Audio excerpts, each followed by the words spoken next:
Hello guys! Kumusta? Good morning! Kumusta kayo? Nandito naman sila Katsirong Bisaya guys. At magkukomento na naman tayo sa mga nangyayari sa ating lipunan. Most especially sa politika. Maraming mga nangyayari sa ating lipunan guys. Yung mga nagdaang araw. Most especially yung nagdaang Senate hearing, no? Na although makikita natin na sabi nga nila yung Senate hearing daw is walang kabuluhan kasi walang mangyayari, no? Kasi kahit na very obvious na nagsisinungaling yung mga invited persons or invited personalities doon sa Senado para sa pag-abduct nila kay PRRD at dinala nila sa dahig. Pero para sa akin, maganda rin yun na nangyari kasi nakikita natin kung sino yung mga political personalities na traidor sa ating bansa at sa ating konstitusyon, no? Marami doon guys, most especially yung mga generals pa mismo, di ba? Mga traidor talaga sa lipunan. Mga traidor sa bansa, traidor sa konstitusyon. Sabi nga ni Senator Robin, General Torre, congratulations at nakadalawang medal ka na uli. Sabi nga ni Robin Padilla, di ba? Pero yung pagka-general mo, yung pagkatapang mo na pagkatao, ginamit mo lang sa matanda. Di ba? Tingnan nyo guys yung sinabi ni Senator Robin. Alam niyo po, General Torre, congratulations, nakadalawang medalya na po kayo. Pero alam niyo po sir, nalulungkot po ako dahil yung katapangan po ninyo sir, medyo nakalulungkot po. Bakit? Napakatanda na po ni former President sir. Ako naman po tagahanga ninyo sa pagka-matapang ninyo sir, pero napakatanda na po ni former President. At alam naman po natin sir na lumaban yan sa komunista. Alam niyo yan sir. Sana naging konting ano lang po tayo ba? Binigyan naman natin ng konting kung paano natin tinitingnan yung mga medalya nyo. Hindi lang nalagyan ng medalya si Presidente, pero kung sa medalya mag-uusapan, tinulungan niya tayo laban sa mga terorista. Yun lamang po, sir. Sana... Di ba, guys? Pasalamat si General Torre at nagiging general. Congratulations, General Torre, at nakadalawang medalya ka na naman. Pero halos sabihin na lang ni Robin Padilla mo, useless yung 2-star general mo. Kung kayanin mo lang naman is 80 anyos, di ba? Matanda.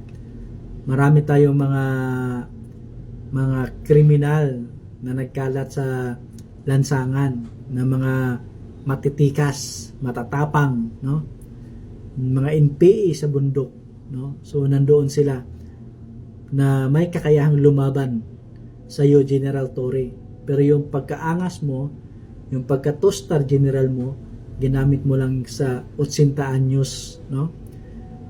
Wala kang respeto, sabi nga ni Robin, kaunting respeto lang sana ang ginawa mo.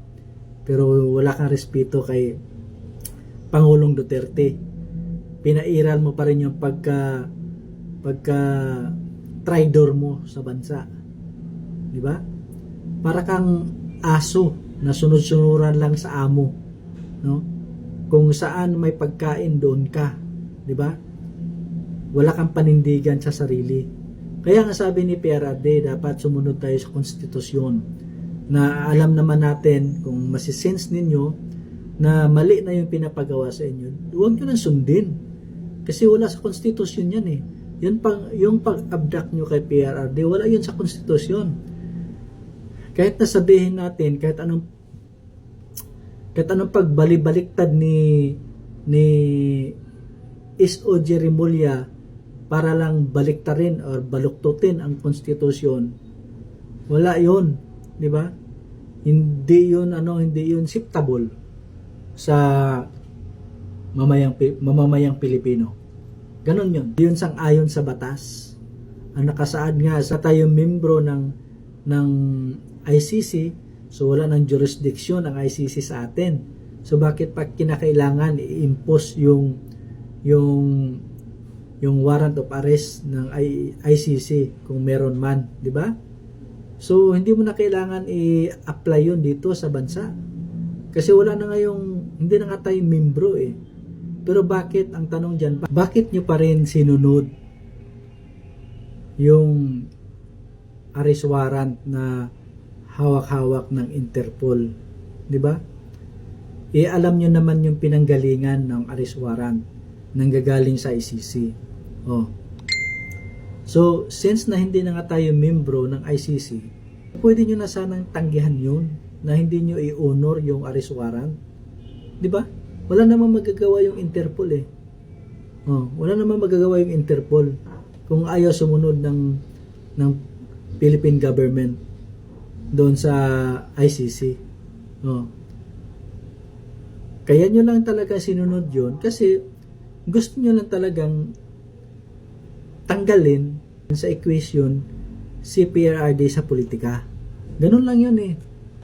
Oh, ganun lang ang logic doon eh, 'di ba? Gusto niyo mawala si PRRD sa politika. Oh, wala naman sana problema 'yun eh, 'di ba? Walang problema 'yun kung hinuli niyo si PRRD dito tapos pinailan niyo ng kaso, tapos ikinulong niyo dito sa Pilipinas. So hindi na tayo dumating sa ganito, yung hearing-hearing diyan sa Senado. Kasi ina-anticipate na 'yun eh, 'di ba? Na-anticipate na yun nila Pangulong Duterte na gano'n ang magiging eksena. Gano'n ang magiging process. Basta mag-issue ng arrest warrant ang ICC, tapos doon mai-apply yung Article 59 na sinasabi nila na kailangan iharap si PRRD sa hukuman dito sa Pilipinas. Pero hindi nyo ngayon ginawa eh, di ba? Doon tayo nagkawindang-windang, doon nagkaroon ng problema eh. Sa ginawa nyong ganun, di ba? Sa mabilisang extradition kay PRRD papuntang ICC. Oh. So, kaya marami mga Pilipino na nag-question sa inyong ginawang kabulastugan. Huwag kayong huwag kayong mag-feeling na binubuli kayo. Sabi ni Remulla, binubuli daw sila sa Senado. Kaya magpiling na ganun kasi marami mga Pilipino, milyon-milyon o Pilipino na nanood sa inyong mga kapalpakan. Ganun yan. Mga nasa gobyerno, makinig kayo. Sabi nga ni General Torre na ang konsiderasyon na ginawa nila kay PRRD is almost 12 hours. So ganun ka tagal daw nilang binibigyan ng konsiderasyon si PRRD. Actually, kaya mo lang naman ginawa yun kasi yung eroplano na hinire ninyo hindi pa ready, di ba? Oh. Pero kung nung hinuli nyo si PRRD at nandyan na yung eroplano, nakapark na dyan, sigurado ako hindi yun naabotin ng 12 hours.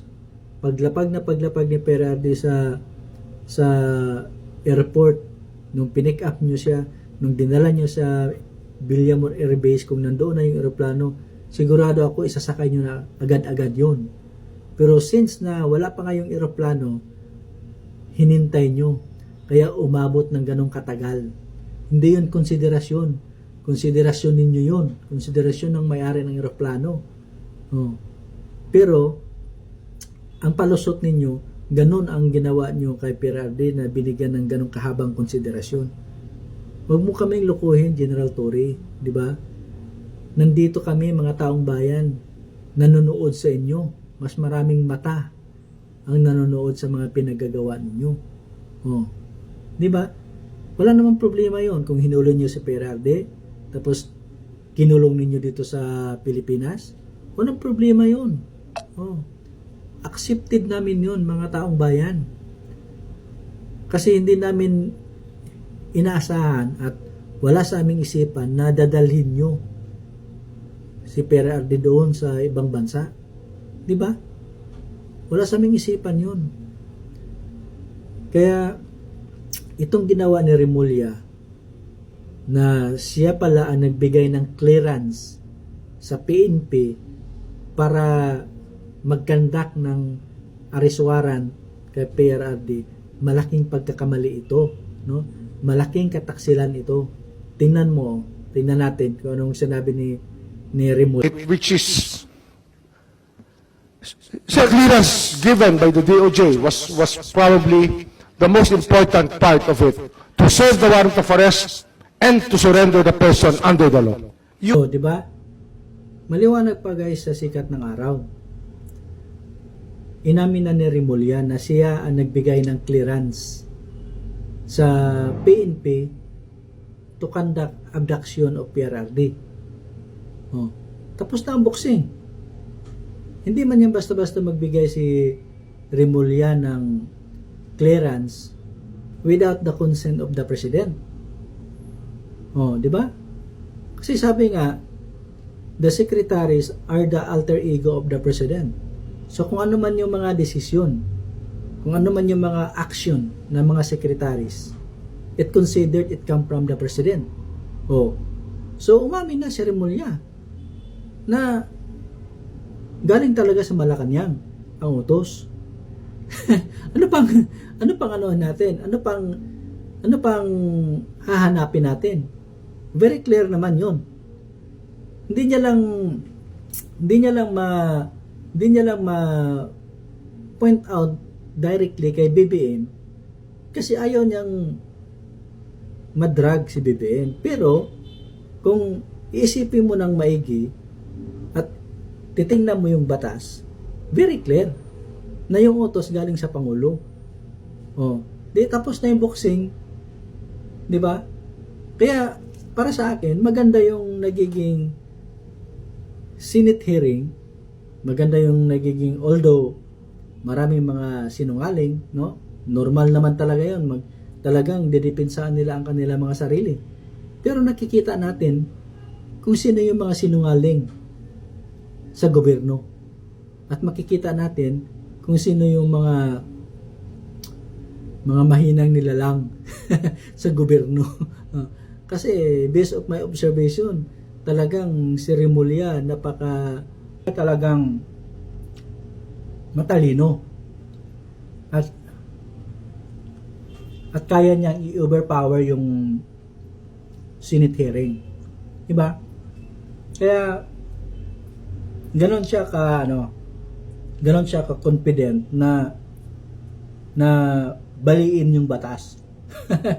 Marami na siyang ginawang ganon. Marami na siyang batas na binali. Meron siyang sariling batas na ipinapatupad.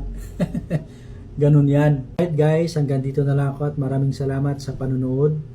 Huwag niyong kalimutan mag-follow and i-click na rin ang notification bell para ma-update kayo sa mga susunod ko pang mga videos. Thank you so much for watching. Bye-bye. God bless you guys. Ingat-ingat kayo dyan.